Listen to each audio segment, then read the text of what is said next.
That day, I had pushed farther than ever before. The air was crisp, the sun was warm, and nothing felt out of place. The first warning sign was the silence, sudden and absolute.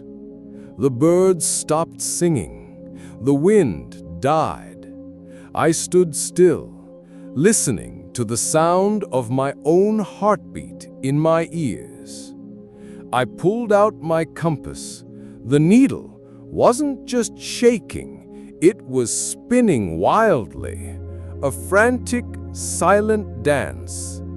I looked up, and I saw it, floating, perfectly still, right at eye level, was a single block of sand. It just hung there, defying the most fundamental law of our world. I slowly walked around it, reached out, and touched it. It was solid, real, but impossible. Fear wrestled with curiosity, and as always, curiosity won.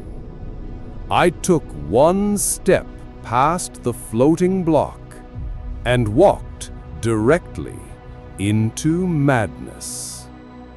The world was rewritten in a single silent instant.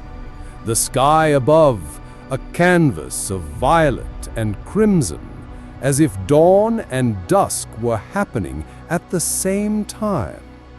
The trees, they grew sideways from the ground, twisted into unnatural arches, their leaves shimmering with a light of their own. To my right, a waterfall flowed not down, but up, its stream rushing toward the clouds with a soft, unnatural hiss. I stood there, paralyzed by the sight. I tried to breathe, but the air felt wrong, buzzing with strange energy. I took a cautious step forward. The grass was a toxic shade of blue. I pulled out my pickaxe. I had to know. I swung at the nearest block of earth, and the moment of impact, it vanished, reappeared 5 meters to my left, with a quiet zip. I understood. The rules no longer applied here. This wasn't an error. It was an entire biome living by its own broken logic. I moved forward, senses sharp. A sheep floated past me, its wool smoothly cycling through every color of the rainbow. Cows walked backwards. Pigs hovered a few inches off the ground. Then I saw the creeper. It turned, faced me. I braced myself, gripped my sword. It walked toward me, calm, silent, stopped in front of me, dropped a poppy flower at my feet, and walked peacefully away. That's when the real horror set in. This place wasn't just broken, it was reversed, a mirror of logic, a chaos with terrifying order. I scrambled up a sideways tree, pulled myself to the top. And that's when I saw it. Hanging high above, in the very center of the biome, was a floating island.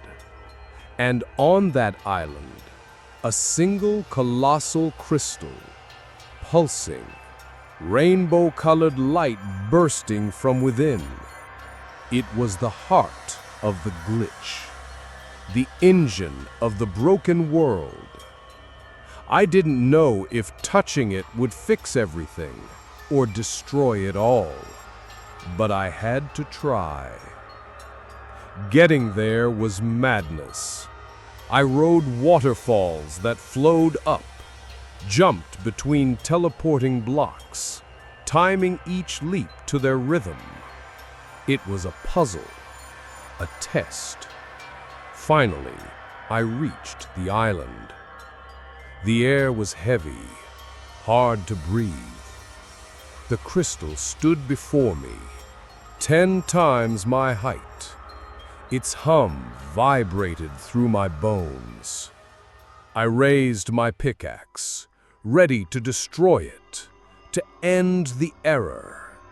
But then I paused, thought of the creeper, the waterfall, the peace.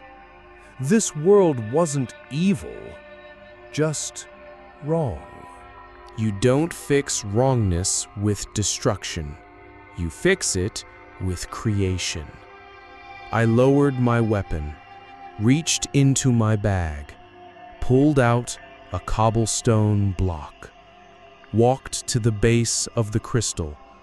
It pulsed, hummed louder, sensing my intent. And then I placed the cobblestone on its surface. Instantly, the world turned white. When my vision returned, I was in a normal forest. The trees stood tall, the sky calm and blue. The waterfall flowed down again. The birds were singing. It was over. The world was healed. I looked to where the crystal had been. Only the cobblestone remained, but it glowed softly, with a rainbow pulse inside.